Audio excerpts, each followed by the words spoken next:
रहा था कबीर जी को, इतने प्रमाण देखने के बाद भी, इतनी लीलाएं देखने के बाद भी। और वर्तमान में हम पिछली पीढ़ी वालों के भी भगवान ने उस उदाहरण को पेश करके आज आंखें खोलनी थी कि सार नाम और सार शब्द के योग्य भगत कब बनता है, जब गुरु और परमात्मा कति एक हो जाते हैं। अब देखिएगा बीर सिंह बघेल की आंखें कैसे खुली। माने वीरदेव सिंह का विश्वास था कि कबीर इज गॉड, और ना उस नालायक का विश्वास था कि कबीर इज गॉड। गुरु बना रखा लेकिन भगवान वो पत्थर मान रखा था। वो ना उस ब्राह्मणी के विश्वास था कि कबीर इज गॉड, और ना उस बीर सिंह के विश्वास था कि कबीर इज गॉड जो हमारे गुरु रूप में है। गुरु बना रखा कबीर को और भगवान मान रहे उस जगन्नाथ को। तो यही हालत आज 90% सतलोक आश्रमों से जुड़ी हुई संगत की है। ना गुरुदेव के कलयुगी परिवार को विश्वास कि संत रामपाल जी इज कबीर, और ना उस परिवार के पीछे आंखों पे काली पट्टी बांध के गांधारी की तरह भेड़ चाल में चल रही लाखों की संगत को यकीन है कि हमारे गुरु संत रामपाल जी ही कबीर। और आज भी धक्के खा रहे हैं, भगवान मान रहे उस डाडी मूछ वाली कबीर जी की फोटो को, जो उनके महीने में उसी को भोग लगाते हैं, हर समागम में उसी को भोग लगाते हैं। अरे जगन्नाथ तो बैठा है हिसार जेल में, सतगुरु रामपाल जी भगवान, और जगन्नाथ मान के पूजा की जा रही है, भोग लगाया जा रहा है डाडी मूछ वाली कबीर जी की फोटो को, मुर्दा फोटो को। वो ब्राह्मणी भी तो उस मुर्दा पत्थर के ऊपर ही साड़ी चढ़ाने गई थी अपने जिंदा गुरु को छोड़कर, और तुम भी वही कर रहे हो, अपने जिंदा गुरु का प्रकट दिवस ना मनाकर। और जो उनके महीने में वो मुर्दा कबीर का, उस मूर्ति का, उस फोटो का, बेजान बेजुबान मुर्दा, उस कागज के टुकड़े का, कबीर जी की समझे जाने वाली उस काल्पनिक फोटो का तुम कबीर प्रकट दिवस मना रहे हो। उसको तुम भगवान मान रहे हो, कबीर मान रहे हो, जगन्नाथ मान रहे हो। आप लोगों की स्थिति तो 650 साल पहले वाली उस विधवा ब्राह्मणी और राजा बीर सिंह बघेल से भी कई गुना निम्न स्तर की है, निम्न स्तर की। उस समय तो इतना ज्ञान नहीं था, इतने प्रमाण परमात्मा नहीं दिखा पाए, एक अनपढ़ व्यक्ति की भूमिका कर रहे थे। आज कौन सी कसर छोड़ रखी है भगवान ने, फिर भी उनसे बड़ी गलती, और फिर भी सार नाम लेके अपने आप को धन्य समझ के घूम रहे हो। सार नाम के नाम पे परमात्मा ने झुंझुना पकड़ा रखा, झुंझुना, जैसे बच्चे को, रोते हुए बच्चे को शांत किया जाता है वो खिलौना देके। क्या कह रहे हैं परमात्मा, ध्यान से देखिएगा। सर पहले रिवा लड़की है और तब तेरा कल्याण होगा। अब दोनों का एक तीर से दो शिकार किए परमात्मा ने। वीरदेव सिंह का विश्वास था कि कबीर इज गॉड, और ना उस नालायक का विश्वास था कि कबीर इज गॉड। गुरु बना रखा लेकिन भगवान वो पत्थर मान रखा था, वो जगन्नाथ का। गुरु बना रखा लेकिन भगवान वो पत्थर मान रखा था, वो जगन्नाथ का। गुरु बना रखा लेकिन भगवान वो पत्थर मान रखा था, वो जगन्नाथ का। गुरु बना रखा लेकिन भगवान वो पत्थर मान रखा था, वो जगन्नाथ का। अब दोनों का हृदय साफ हुआ, परमात्मा के चरणों में गिर गए। परमात्मा ने कहा प्रथम नाम दोबारा लो, द्वितीय दोबारा लो, फिर भक्ति करो जब सार नाम दूंगा। बोलो सतगुरुदेव। क्या कहा परमात्मा ने कि प्रथम नाम फिर से लो और फिर से भक्ति शुरू करो, तब आगे जाके सार नाम मिलेगा। उनको दोबारा से प्रथम नाम दिया, वो तो सार शब्द के चक्कर में थे। दोबारा से उनको प्रथम नाम दिया गया कि नालायको, जब तक अपने गुरु को ही भगवान मान के भक्ति नहीं करोगे तब तक तो तुम्हारी भक्ति शुरू भी नहीं होती। कहां सार नाम, सार शब्द लेने की सोच रहे हो? दोबारा से प्रथम नाम लो। उनको दोबारा से प्रथम नाम दिया। यह उदाहरण क्यों पेश किया? आज आप और हमारे लिए। और आज जो संगत अपने आप को सार शब्द लेके धन्य मान रही है कि हमने तो धनाना आश्रम से सार शब्द ले लिया, हमने तो संत रामपाल जी से बरवाड़ा आश्रम में, हमने तो करोथा में ही सार नाम ले लिया, कुछ नहीं मिला। झुंझुना पकड़ा रखा परमात्मा ने, नकली बंदूक, केवल रिहर्सल चल रही है। गुरु मानुष कर जानते ते नर कहिए अंध, ओए दुखी संसार में आ गए यम के फंदे। सभी संगत वालों के साथ में जो इन आश्रमों से जुड़े हुए हैं, जिन्होंने सार नाम ले लिया, सार शब्द ले लिया, इन सबको दोबारा से गुरुदेव भगवान के हिसार जेल से बाहर आने के बाद प्रथम नाम से भक्ति शुरू करनी पड़ेगी। दोबारा प्रथम नाम से। ये सत्संग प्रत्यक्ष उदाहरण है, प्रत्यक्ष उदाहरण है। क्या कह रहे हैं परमात्मा? जगन्नाथ का गुरु बना रखा, लेकिन भगवान वो पत्थर मान रखा था। वो जगन्नाथ का गुरु बना रखा, लेकिन भगवान वो पत्थर मान रखा था। वो जगन्नाथ का। अब दोनों का हृदय साफ हुआ, परमात्मा के चरणों में गिर गए। परमात्मा ने कहा प्रथम नाम दोबारा लो, द्वितीय दोबारा लो, फिर भक्ति करो जब सार नाम दूंगा। बोलो सतगुरुदेव। उसके बाद भाई और बहनों, फिर एक सत्संग में परमात्मा ने बताया कि बाद में परमात्मा ने राजा वीर सिंह बघेल को सार नाम दिया और फिर सार शब्द भी दिया। सार नाम दिया और फिर सार शब्द भी दिया। लेकिन कौन सा सार नाम और कौन सा सार शब्द, वो ही झुंझुना पकड़ाया परमात्मा ने। क्योंकि वो उस समय सार नाम और सार शब्द के योग्य उस परीक्षा के बाद भी नहीं हुए। उसके बाद भी उनके दिल में गुरु को परमात्मा के रूप में बैठाने की जगह नहीं बन पाई। उसके बाद भी वो गुरु को परमात्मा नहीं मान पाए। हालांकि परमात्मा ने उनका मन रखने के लिए उनको कोई भी मंत्र दे दिए सार नाम और सार शब्द के नाम पे, वो खुश हो गए। लेकिन उस समय वो सार नाम और सार शब्द के अधिकारी नहीं थे। क्यों नहीं थे? क्योंकि आपने देख लिया, गुरुदेव ने आपको वीडियो में कुछ देर पहले बताया था कि सार नाम तो उस समय मिलता है जब सतगुरु और परमात्मा कति एक हो जाते हैं। सार नाम देना तो परमात्मा ही देना है। और उसके बाद यदि आपने कोई दोष देख लिया अपने गुरु में तो फिर आप रिजेक्ट हैं। तो वीर सिंह को उसके बाद सार नाम मिल गया, सार शब्द भी दे दिया भगवान ने। और उसके बाद फिर उसने बहुत बड़ी गलती कर दी।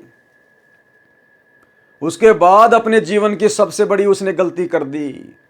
तो क्या अंतर्यामी परमात्मा उनको सार नाम देंगे, सार शब्द देंगे? नहीं। उसके बाद कौन सी गलती करी? जो गलती हम करने से बचे।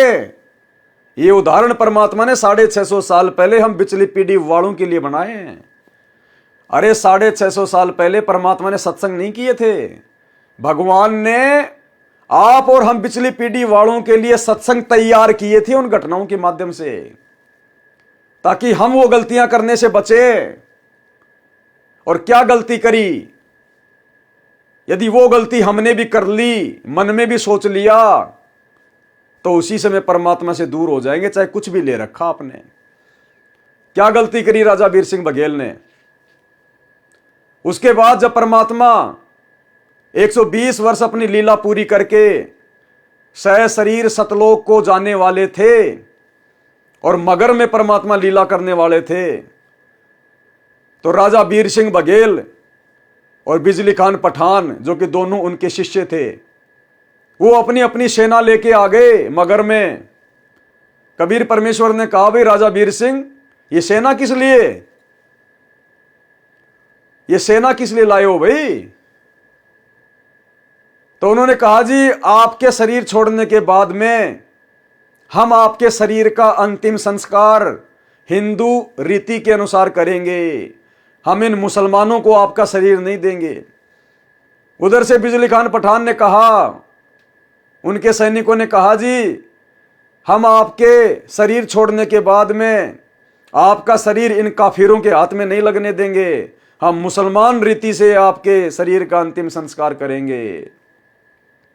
यानी भाई और बहनों, सार नाम लेने के बाद भी, सार शब्द लेने के बाद भी राजा वीर सिंह बघेल अपने गुरु को शरीर में ही मान रहा था, 5 तत्व के शरीर में मान रहा था, अपने गुरु को हाड़ मांस के शरीर में मान रहा था, मिट्टी का पुतला मान रहा था कि इनके शरीर छोड़ने के बाद में इनके शरीर को हम जलाएंगे। अरे वो आत्मा कैसे सार नाम की अधिकारी हो जाएगी जो अपने गुरु को अपने जैसा हाड़ मांस वाला मान रही है? हम रोज नित्य नियम में पढ़ते हैं वाणी संख्या 23-24 अपने गुरुदेव भगवान की महिमा में, गरीब ऐसा सतगुरु हम मिल्या तेज पुंज के अंग, कि हमारे गुरुदेव भगवान के अंग, बॉडी और पार्ट तेज पुंज के हैं, हाड़ मांस के नहीं है। गरीब ऐसा सतगुरु हम मिल्या तेज पुंज के अंग, निर्मल नूर जहूर है नर रूप श्वेत रंग। 24 नंबर वाणी, गरीब ऐसा सतगुरु हम मिल्या तेज पुंज की लोय, लोय यानी शरीर, हम रोज अपने गुरुदेव की महिमा करते हैं कि हमारे पूज्य गुरुदेव सतगुरु रामपाल जी भगवान का शरीर तेज पुंज का है। गरीब ऐसे सतगुरु हम मिला, तेज पुंज की लोय, तन मन अर्पूं शीस को, होनी होय सु होय। फिर परमेश्वर जी ने कहा कि भाई एक दो चद्दर लाओ, एक नीचे बिछाऊंगा, एक ऊपर ओढ़ कर लेटूंगा। फिर परमेश्वर ने पूछा कि भाई बिजली खां पठान तुम सेना किस लिए लाए हो, वीरदेव सिंह बघेल तुम सेना किस लिए लाए हो। दोनों ने नीचे गर्दन कर ली, आज सामने सामने खड़े थे। दूसरे हिंदू और मुसलमान कहने लगे, हिंदू कहने लगे कि हम आप जी के शरीर को इन मुसलमान काफरों के हाथ नहीं लगने देंगे, हम आपके शरीर का अंतिम संस्कार हिंदू रीति से करेंगे। मुसलमान कहने लगे हम इन हिंदू काफरों के हाथ आपका शरीर नहीं लगने देंगे, हम आपके शरीर का अंतिम संस्कार अपने हिसाब से करेंगे, और यदि ऐसा नहीं हुआ तो हम युद्ध करके शरीर प्राप्त करेंगे। अब परमेश्वर ने कहा रे बोले आदमियों, निकम्यों, 120 वर्ष हो गए मैंने तुम्हें शिक्षा देते ने, आज तक तुम मेरे शिक्षाओं का इतना ही पालन कर पाए हो। आज भी तुम हिंदू और मुसलमान दो बने खड़े हो। खबरदार जे तुमने झगड़ा किया तो मेरे से बुरा नहीं होगा।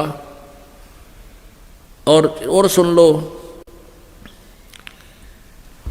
इसके अंदर मेरा शरीर नहीं मिलेगा तुम्हें।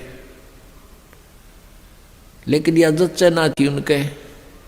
फिर भी अगर तुमने झगड़ा नहीं करना है, एक सदर तुम ले लेना, एक मुसलमान ले लेंगे, एक हिंदू ले लेंगे, और सदरों के बीच में जो भी वस्तु मिले आधी आधी बांट लेना। तुम लड़ियो ना भाई, ना तो विनाश हो जाएगा, गृह युद्ध शुरू हो जाएगा, आपसी जुल्म हो जाएगा, महाभारत से भयंकर युद्ध हो जाएगा। लेकिन उनके मन में न्यू थी कि एक बार गुरुजी शरीर छोड़ दे, फिर तुम आप देख लेंगे। हाँ, फिर हम न मानना किससे कि नहीं, अपने हिसाब से कराएंगे हम। अब परमात्मा ने ऐसा ही किया, शरीर तो उनका साथ ही गया था, छोड़ा नहीं था। लेकिन क्या हुआ, जितने सबके समान था, सब जैसे चादर ओढ़ी थी ऊपर के और शरीर के ओढ़ा हुआ जैसे महसूस होता, इतने ही शरीर के आकार के फूल बन गए, सुगंधित फूल। और परमात्मा आकाश में जाकर आकाशवाणी की कि भी देख लो ब्राह्मणों, देखो मैं जा रहा हूं सतलोक को। जब आकाश में देखा तो परमात्मा का नूरी शरीर तेजो में शरीर हो गया और ऊपर आकाश को जा रहे हैं, और ये आकाशवाणी करते जा रहे हैं और कहते हैं उठा लो पर्दा, इसमें नहीं है मुर्दा। चद्दर उठा के देखा, उसमें सुगंधित फूल पाए। हिंदू और मुसलमान कहाँ तो कत्लेआम करने को तैयार थे एक दूसरे के। बिजली खां पठान और वीरदेव सिंह बघेल हिंदू राजा आपस में एक दूसरे की ऐसे प्यार से शरीर के ऐसे एक दूसरे से चिपक गए, सीने से सीने का लगाया।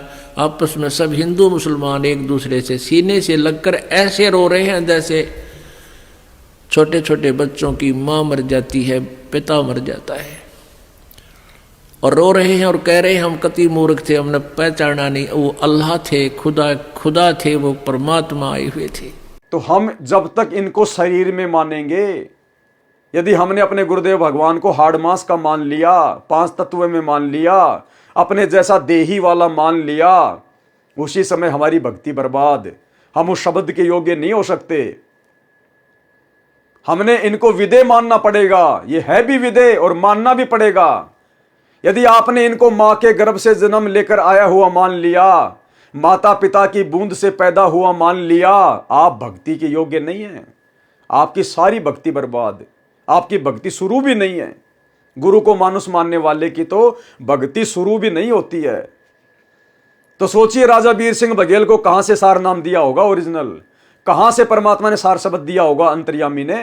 क्या उनको पता नहीं था इस बात का कि जिस प्रकार से धर्मदास के मन में दोष आ गया, तो क्या राजा वीर सिंह बघेल की आगे की स्थिति का नहीं पता था कि जब मैं मगर से लीला करूंगा, सहशरीर सतलोक जाऊंगा, उस समय ये लोग मुझे हाड़ मांस का मान के मेरे शरीर को बांटने को लेकर आपस में लड़ेंगे, झगड़ेंगे, ये मुझे हाड़ मांस का मान रहे हैं।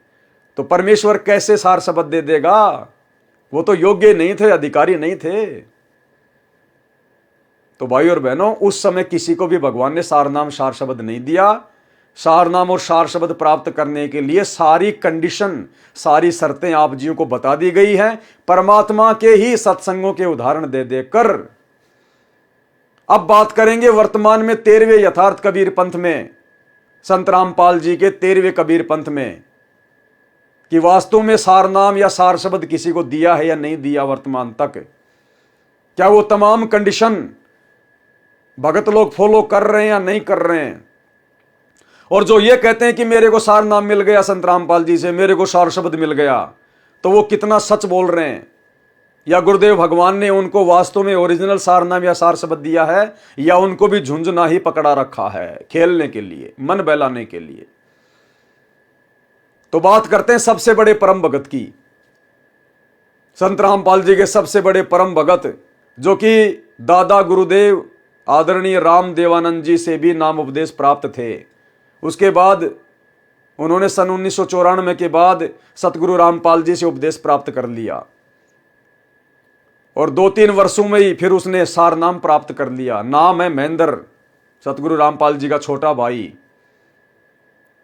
तो अब महेंद्र के इंटरव्यू का सहारा लेंगे, छोटा सा इंटरव्यू है 2 मिनट का, कि वास्तव में महेंद्र को सार नाम मिला या नहीं मिला। देखिएगा महेंद्र का छोटा सा इंटरव्यू। भाई और बहनों, आज हमारी आंखें खुलने वाली हैं। ये मौका हमें बार बार नहीं मिलेगा, परमात्मा के आशीर्वाद से। ध्यान से देखिएगा। नमस्कार जी। नमस्कार जी। क्या शुभ नाम है जी आपका? मेरा नाम महेंद्र दास है, गांव धनाना, जिला सोनीपत, हरियाणा का रहने वाला हूं, और मैं संत रामपाल जी का छोटा भाई हूं नाते में। संत रामपाल जी महाराज की शरण में आने से पहले आप कौन सी भक्ति करते थे?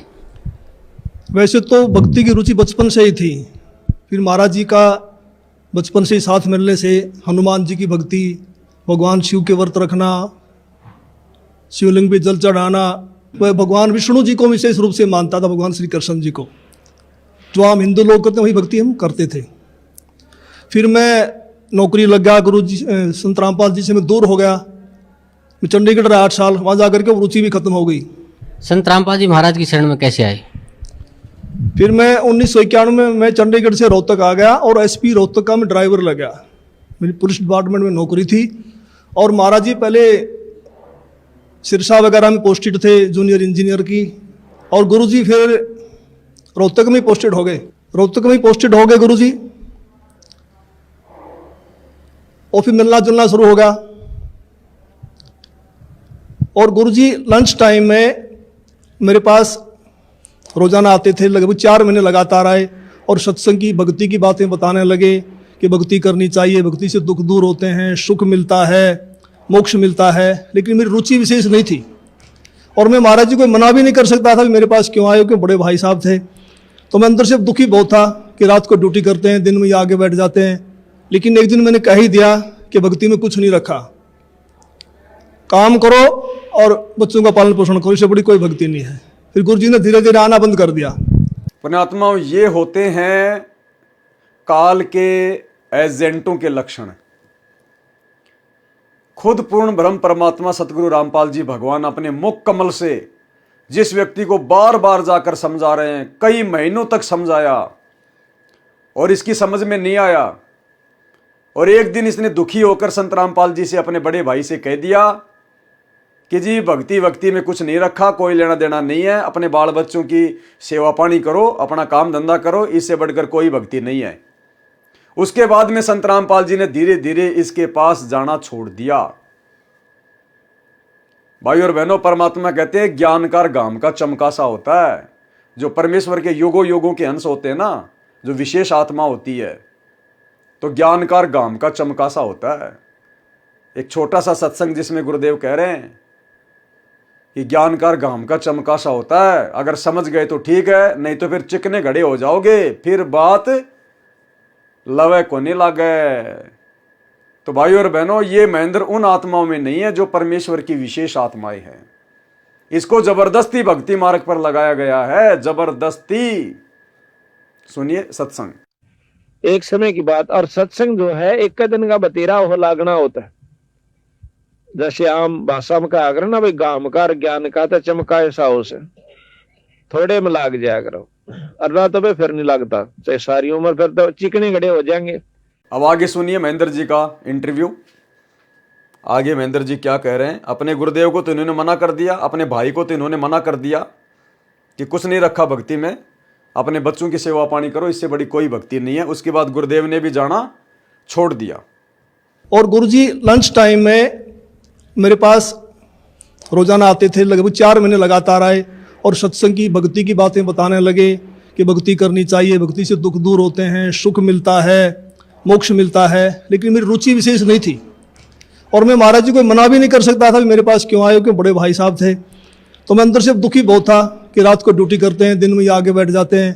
लेकिन एक दिन मैंने कह ही दिया कि भक्ति में कुछ नहीं रखा, काम करो और बच्चों का पालन पोषण करो, इससे बड़ी कोई भक्ति नहीं है। फिर गुरु जी ने धीरे धीरे आना बंद कर दिया। फिर मेरे जीवन में एक ऐसी घटना घटी, 1992 की बात है। तो मैंने कहा जी मैं तो ड्रिंक्स वगैरह कर लेता हूँ, वो छुटती नहीं, भक्ति कैसे करूँगा। तो गुरु जी ने कहा जा आज के बाद नहीं पिएगा। तो उनके एक शब्द से ऐसी दीवार खड़ी हो गई कि आज 1992 की बात है, आज 2013 हो गया, यानी लगभग 21 वर्ष हो गए। वो आज तक मैंने शराब को छुआ तक नहीं है। तो उसके बाद गुरुजी ने अपने गुरुजी से मुझे नाम दिलवाया, संत राम देवानंद जी महाराज से। उस समय गुरुजी को आज्ञा नहीं थी नाम की। मैं भक्ति में जरूर लगा क्योंकि महाराज जी बताते थे कबीर साहब पूर्ण परमात्मा हैं, इनसे सबसे ऊपर हैं। तो मैंने उनको उदाहरण दिया कि पुलिस में तो ऐसे होता है, उस समय पुलिस वाले बहुत नाजायज़ किया करते। कोई कहता मैं फलांगा सिपारसी हूँ, उसको पकड़ लिया तो उसकी कुटाई कर देते थे, फोन आता छोड़ देते, हमें नहीं पता जी आपका था। कहीं ऐसा ना हो कि ये निचले देव देवता हमें कूट दें और जब तो कबीर साहब ऊपर से आए। लेकिन मैं लगा जरूर रहा, लेकिन विशेष विश्वास नहीं था भी कबीर साहब पूर्ण परमात्मा है। तो महाराज जी ने कहा कि आप ये नाम जपते रहो, इन नाम से आपका विश्वास हो जाएगा। तो फिर 1994 में गुरु जी को आज्ञा होगी नाम की। फिर महाराज जी ने दोबारा से हमारे को नाम दिए, फिर सार नाम दिया। मैं भक्ति में लगा रहा। लेकिन पहले गुरुदेव भगवान ने अपने छोटे भाई महेंद्र को अपने मुंह बोले गुरुदेव आदरणीय राम देवानंद जी से नाम दिलवाया। लेकिन महेंद्र को ज्ञान विशेष समझ में नहीं आया, सत्संग सुनने के बाद भी समझ में नहीं आया, संत रामपाल जी के समझाने के बाद भी समझ में नहीं आया। वही सारी बातें जो संत रामपाल जी वर्तमान में समझा रहे हैं, अपने भाई को भी समझाई, समझ में नहीं आई। इसको विश्वास नहीं था कि कबीर ही भगवान है, कबीर ही भगवान है। कोई बात नहीं, दादा गुरुजी से उपदेश लेके नहीं समझ में आया, कोई बात नहीं। उसके बाद महेंद्र जी कह रहे हैं कि मुझे फिर संत रामपाल जी ने उपदेश दिया। जब संत रामपाल जी को 1994 में उपदेश देने का अधिकार हो गया, फिर हमें गुरुजी ने फिर से नाम दीक्षा दी, यानी संत रामपाल जी से महेंद्र ने उपदेश लिया। उपदेश लेने के बाद में महेंद्र को फिर सारनाम भी मिल गया। अभी आप सुनेंगे इसके मुंह से कि फिर हमें संत रामपाल जी ने दोबारा से नाम दिया, फिर हमें सारनाम भी दे दिया। उसके बाद भी हमें विश्वास नहीं था कि कबीर इज गॉड, कबीर ही भगवान है। यानी संत रामपाल जी से नाम लेने के बाद और सारनाम लेने के बाद फिर भी महेंद्र कह रहा कि मुझे विश्वास नहीं था कि कबीर ही भगवान है। और मैं गुरुजी से कहता था जी मुझे वेदों में दिखाओ, मुझे शास्त्रों में दिखाओ। तो गुरुजी कहते थे समय आने दो फिर बताएंगे। यानी विचार करना भाई और बहनों, जिस व्यक्ति को यह विश्वास नहीं कि कबीर ही भगवान है। कौन सा कबीर? वो दाढ़ी मूंछ वाला। उस दाढ़ी मूंछ वाले के ऊपर भी इस महेंद्र को विश्वास नहीं और कह रहा कि मुझे गुरु ने सार नाम दे दिया।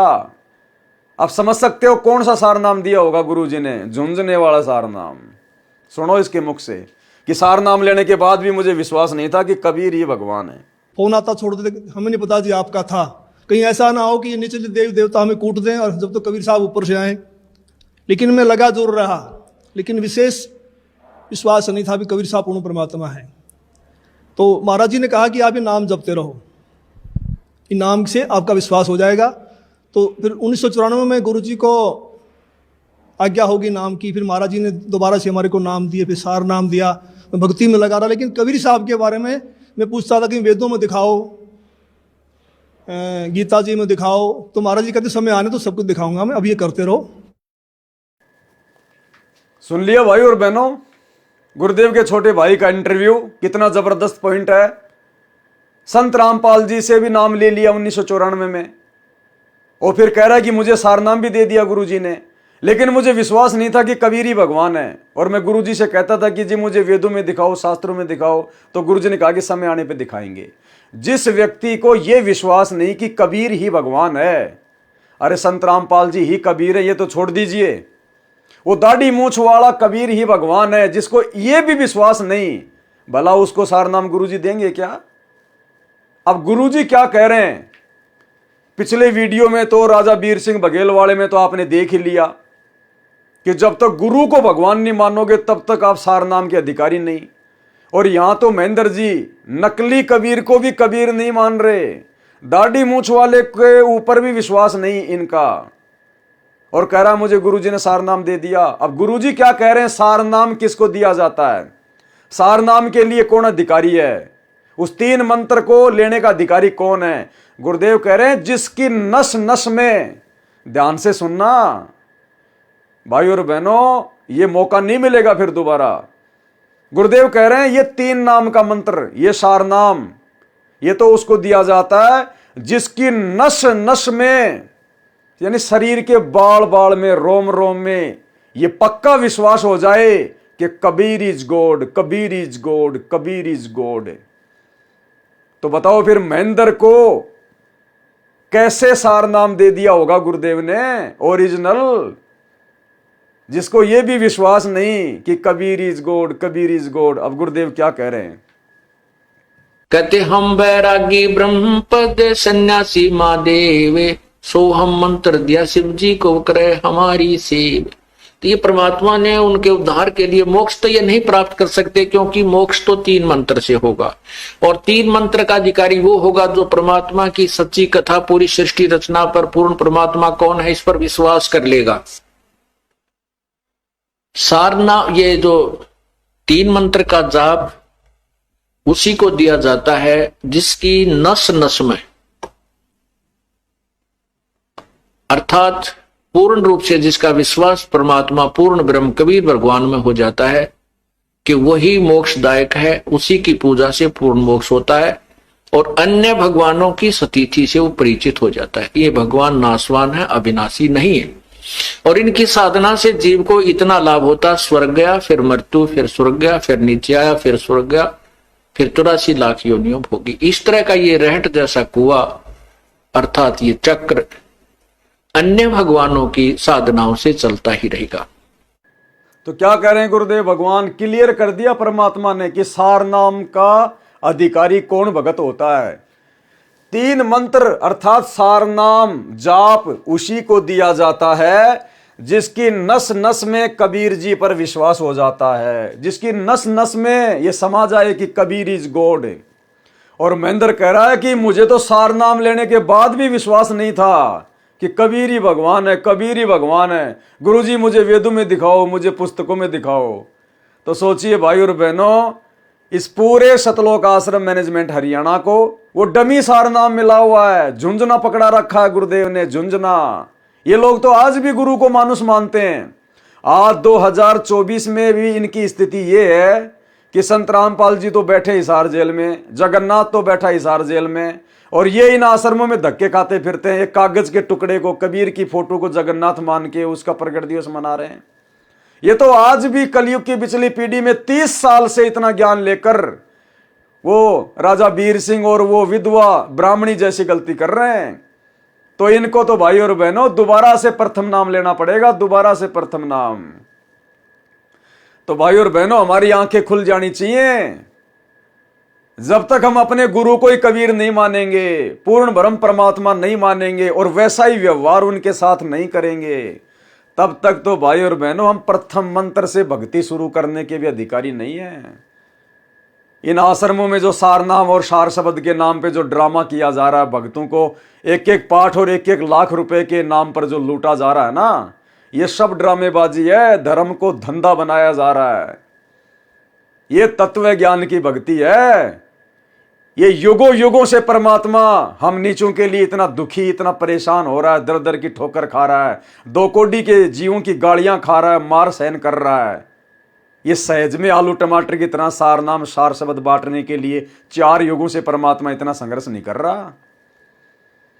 भाई और बहनों, आंखें खोल लेना अगर वास्तव में मोक्ष के लिए भक्ति कर रहे हो तो, और अगर ड्रामेबाजी के लिए कर रहे हो फिर चाहे कुछ भी करते रहो, फिर तो कोई बात ही कोई नहीं है, फिर तो कोई बात ही नहीं है। तो ये हम साथ संगत वाले भाई बहनों को दृढ़ विश्वास हो जाना चाहिए अपने गुरुदेव भगवान पर, उनके प्रत्येक वचन पर। अब अपना शीश कटवा लेंगे, चाहे कैसी भी परिस्थितियां हो, चाहे घर छूटे, चाहे जग रूठे, चाहे नौकरी धंधा छूटे, हम अपने गुरुदेव भगवान की मर्यादा नहीं तोड़ेंगे, वचन भंग नहीं करेंगे। अब क्योंकि इस समय यदि हमने गुरुदेव का वचन भंग कर दिया, इतना ज्ञान प्राप्त करने के बाद, सार शब्द की पहचान होने के बाद, भाई और बहनों, युगों युगों परमात्मा दोबारा नहीं संभालेगा, युगों युगों। तो आपकी आंखों के सामने ढेर सारे प्रमाण इस कलयुग की बिचली पीढ़ी में साथ संगति के माध्यम से परमात्मा घर बैठे पहुंचवा रहे हैं, घर बैठे। अरे ये जो वीडियो बन रहे हैं परमात्मा के विशेष आशीर्वाद से, साथ संगति के, परमेश्वर के कर कमल से लिखित इन पवित्र पुस्तकों के ऊपर ये जो लंबे लंबे वीडियो बन रहे हैं 3-3, 4-4 घंटे के, भाई और बहनों, ये बॉलीवुड वाले समाज के अंदर वो गंदगी परोसने के लिए अश्लील गाने, अश्लील डायलॉग, नंगे चित्र, इनको 1-2 साल लग जाती है एक 3 घंटे की फिल्म बनाने में। और उसके बाद ये क्या देते हैं समाज को? नग्नता, फूहड़ता, अश्लीलता, घटियापन, गंदापन, बढ़ुआपन, समाज को बिगाड़ दिया। और ये जो वीडियो परमात्मा बनवा रहे हैं साथ संगति के माध्यम से, अगर पूरे 21 ब्रह्मांड को अगर एक पालड़े में रख दिया जाए, और ये साथ संगति के वीडियो जो गुरुदेव के आशीर्वाद से बन रहे हैं यदि दूसरे पालड़े में रख दिए जाएं, 21 ब्रह्मांड का वजन कम है। ये इतने जबरदस्त परमात्मा के आशीर्वाद से ये वीडियो बन रहे हैं। ये गुरुदेव के आशीर्वाद से हमारी आत्मा में जमा मैल को फोड़ के रख देंगे। हमें अपने गुरुदेव के अलावा सौपन में कोई दिखाई नहीं देगा, और तभी हम उस शतलोक के अधिकारी बनेंगे जब हमारी नस नस में हमारे गुरुजी समा जाएंगे। नस नस में गुरु से बढ़कर हमारे लिए कोई पूज्य नहीं, कोई आदरणीय नहीं, कोई विशेष सम्माननीय नहीं। जब नस नस में संत रामपाल जी, कबीर जी के रूप में समा जाएंगे। तो आज आपने देख लिया गुरुदेव के कलयुगी परिवार का, उनके बेटे का और उनके कलयुगी भाई का अध्यात्म ज्ञान को लेकर उनके अंदर कितनी क्या समझ है, वो गुरु को क्या मानते हैं, ऐसी ऐसी घटनाओं के प्रत्यक्ष दृष्टा होने के बावजूद भी। तो भाई और बहनों, ये बहुत बड़ा सौभाग्य आप और हमारा कि आप और हमें परमात्मा ने जानबूझकर अपने परिवार के सदस्य के रूप में उत्पन्न नहीं किया, हमें अपने रिश्तेदारों के रूप में पैदा नहीं किया। हमें इस ज्ञान की अच्छे से समझ होने से पहले हमें परमात्मा ने अपने आसपास कोई विशेष सेवा नहीं दी, अन्यथा आज आप और हमारी स्थिति भी धोबी के कुत्ते वाली हो जाती, जो गुरुदेव के कलयुगी परिवार की और आश्रम में रहकर सेवा करने वाले लोगों की है। ना घर के, ना घाट के, ना गुरु को ढंग से पूज रहे और ना नकली कबीर को ढंग से पूज रहे। बहुत बड़ा सौभाग्य आप और हमारा। अन्यथा गुरुदेव भगवान के बेटा बेटी के रूप में पैदा होना, उनके रिश्तेदारों के रूप में पैदा होना, उनके सगे संबंधियों के रूप में पैदा होना, यह जीव का सबसे बड़ा दुर्भाग्य है, सबसे बड़ा दुर्भाग्य। आगे बढ़ते हैं कबीर सागर के सरलार्थ में। अब वीडियो आगे ज्यादा लंबा नहीं है, थोड़ा बहुत है। अब आगे परमात्मा हमें और क्या शिक्षा दे रहे हैं कि बिना सार शब्द के मुक्ति नहीं हो सकती। सार शब्द केवल धर्मदास जी को दिया था। अब आपके समझ में आ गया होगा भाई और बहनों, परमात्मा ने क्या दिया था और क्या नहीं दिया था। और धर्मदास जी से प्रतिज्ञा करा ली कि यह सार शब्द किसी को नहीं देना, अपने वंश को भी नहीं बताना। ये धर्मदास, तेरे को लाख दुआई, ये सार शब्द तेरे अतिरिक्त किसी के पास नहीं जाना चाहिए। यदि यह सार शब्द किसी के हाथ लग गया तो वह अनधिकारी व्यक्ति सबको भ्रमित कर देगा। सार शब्द तो उस समय तक छुपाना है जब तक 12 पंथों को मिटा न दिया जाए। 12वां पंथ संत गरीबदास जी गांव छुड़ानी, जिला झज्जर, हरियाणा वाले का है, जिनका जन्म विक्रमी संवत 1774 में हुआ था। उनको परमेश्वर कबीर जी धर्मदास जी की तरह मिले थे, उनको भी यही आदेश दिया था कि जब तक कलयुग 5505 वर्ष नहीं बीत जाता तब तक मूल ज्ञान और मूल शब्द यानी मूल मंत्र यानी सार शब्द छुपा कर रखना है। तो वह सार शब्द धर्मदास जी की वंश गद्दी वालों के पास कहां से आ गया? वह सार शब्द, मूल शब्द तथा मूल ज्ञान, तत्व ज्ञान मेरे रामपाल दास के पास है, विश्व में अन्य किसी के पास नहीं है। और मिलेगा उसको जो पूर्णतया योग्य हो जाएगा, पूर्णतया अधिकारी हो जाएगा, अपने गुरु के अलावा शौपन में भी किसी और के अंदर भगवान वाली भावना से विचार भी अपने मन में नहीं लेके आएगा। उस समय उस हंस आत्मा को परमात्मा ये सार नाम देंगे, सार शब्द देंगे, सतलोक के योग्य बनाएंगे। प्रमाण कबीर सागर के अध्याय कबीर बाणी पेज नंबर 136 137 तथा कबीर चरित्र बोध पेज नंबर 1835 1870 पर तथा जीव धर्म बोध पेज नंबर 1937 पर। कलयुग सन 1997 को 5505 वर्ष पूरा हो जाता है। सन 1997 को मुझदास को परमेश्वर कबीर जी के दर्शन दिन के 10 बजे हुए थे। कौन कह रहे हैं? सतगुरु रामपाल जी, अपने आप को छुपाते हुए। सार शब्द यानी मूल शब्द तथा मूल ज्ञान को सार्वजनिक करने का सही समय बताकर अंतर ध्यान हो गए थे। उसी समय से गुरुजी की आज्ञा से सार शब्द अनुयायियों को प्रदान किया जा रहा है। सबका कल्याण होगा। जो मेरे से नाम दीक्षा लेकर मन लगाकर मर्यादा में रहकर भक्ति करेगा उसका मोक्ष निश्चित है। अब ध्यान देना भाई और बहनों, एक बात पर बहुत गौर से ध्यान देना। गुरुदेव क्या कह रहे हैं कि कलयुग सन 1997 को 5505 वर्ष पूरा हो जाता है। ठीक है, सन 1997 को मुझदास को परमेश्वर कबीर जी के दर्शन दिन के 10 बजे हुए और सार शब्द तथा मूल ज्ञान को सार्वजनिक करने का सही समय बताकर अंतर ध्यान हो गए। उसी समय से गुरुजी की आज्ञा से सार शब्द दिया जा रहा है। अब भाई और बहनों विचार कीजिएगा, संत रामपाल जी यदि आम भगत थे, आम जीव थे, और यदि उन्होंने आदरणीय रामदेवानंद जी को अपना मुंह बोला गुरु नहीं बना रखा था, तो भाई और बहनों बताइए शिष्य को सार शब्द कहां से प्राप्त होता है? सार नाम कहां से प्राप्त होता है? अपने गुरु से। और अपने गुरु की आज्ञा से ही वो आगे दान करना शुरू करेगा। जबकि गुरुदेव क्या कह रहे हैं यहां पर कि मेरे को तो 1997 में दिन के 10 बजे कबीर जी मिले ऊपर से आके, और उन्होंने मुझे सार शब्द यानी मूल ज्ञान इसको आगे देने का ठीक का समय बताया और अंतर ध्यान हो गए। क्यों भाई? अरे यदि आपने गुरु से सार शब्द लिया है, गुरु से नाम लिया है, तो दान करने का आदेश कौन देगा? ठीक का समय कौन बताएगा? गुरु बताएगा ना। तो गुरु ने तो बताया नहीं, क्योंकि गुरुदेव कह रहे हैं मुझे तो 1997 में दिन के 10 बजे कबीर जी आकर मिले, उन्होंने बताया कि आपको सार नाम सार शब्द आगे कब दान करना है। तो गुरु ने तो दान किया नहीं, आदरणीय रामदेवानंद जी ने तो आदेश दिया नहीं, और कबीर जी ने संत रामपाल जी को 1997 में आके आदेश दिया, ये आप और हमने देखा नहीं, ना इस बात का कोई प्रमाण है। तो बताओ आप जी कैसे सत्य मानोगे? और कौन हुए सतगुरु रामपाल जी? भाई शिष्य को आगे नाम देने का, सार नाम या सार शब्द देने का आदेश कौन देता? गुरु। तो संत रामपाल जी को उनके गुरु ने तो आदेश दिया नहीं, क्योंकि संत रामपाल जी ने यहां पर क्लियर कर दिया कि मुझे तो 1997 में दिन के 10 बजे कबीर जी मिले, उन्होंने आदेश दिया।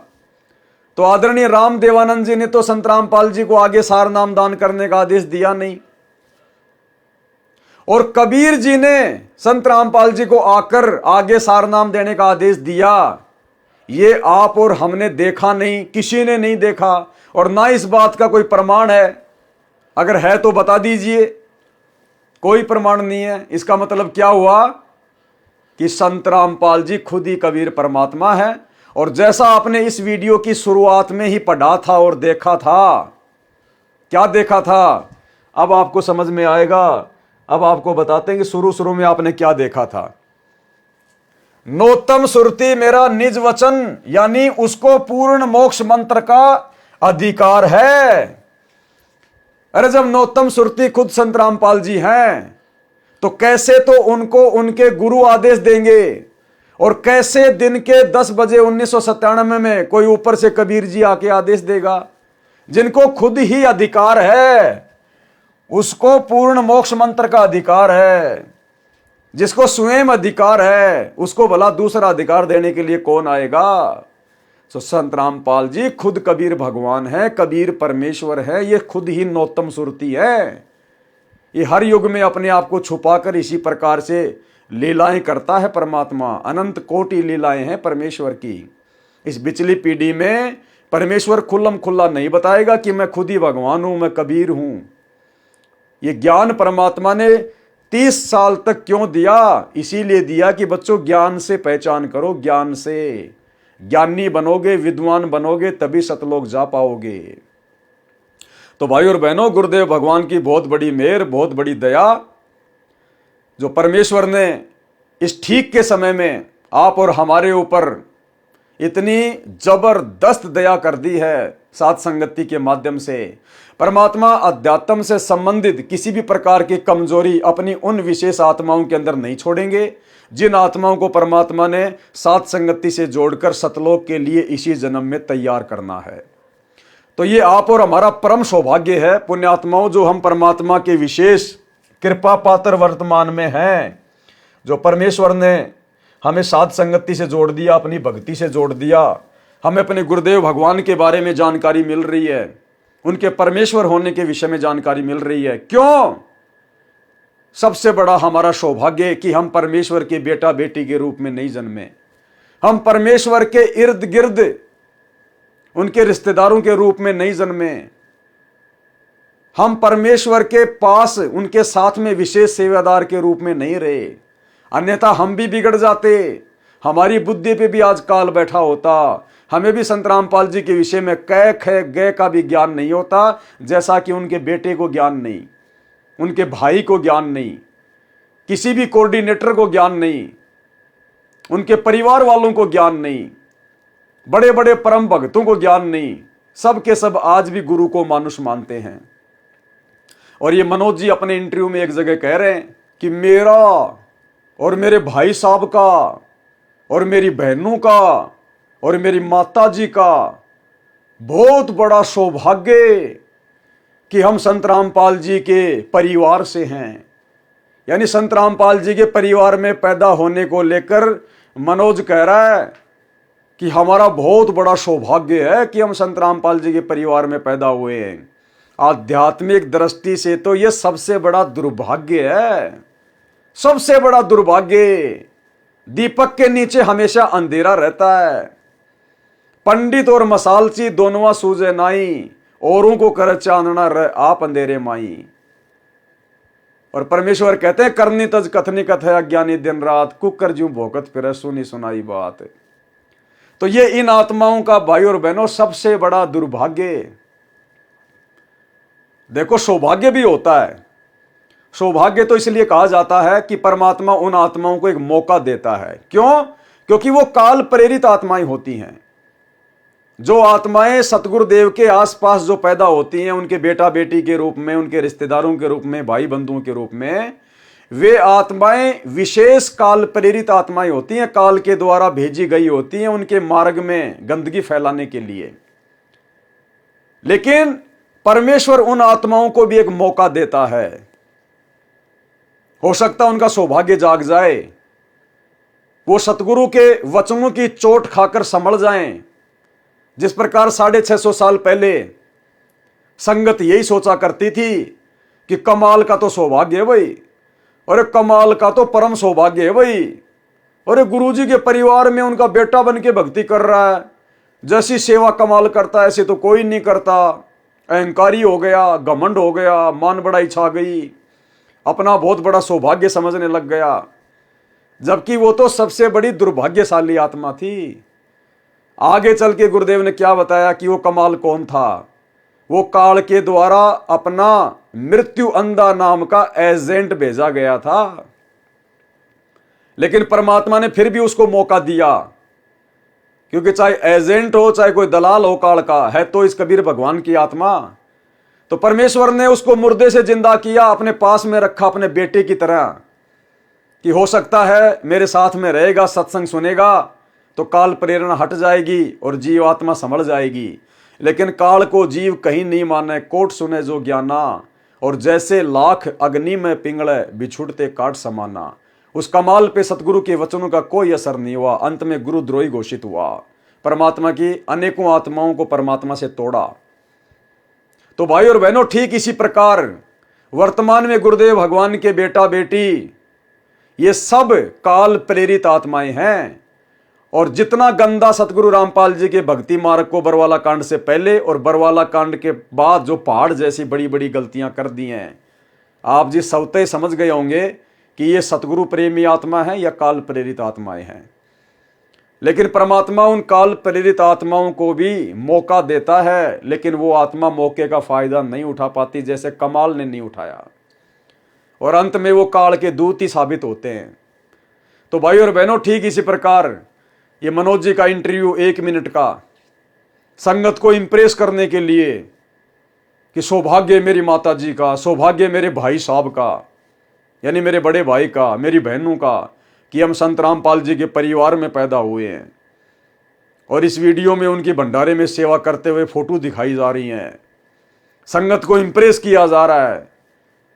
जबकि भाई और बहनों, अगर इनमें जरा भी अगर इनमें बुद्धि हो तो इस व्यक्ति को ये शब्द नहीं बोलने चाहिए थे कि हमारा बहुत बड़ा सौभाग्य कि हम संत रामपाल जी के परिवार से हैं। इसका मतलब बाकी संगत तो फिर पारी नहीं होगी, क्योंकि सौभाग्य तो तुम्हारा ही है।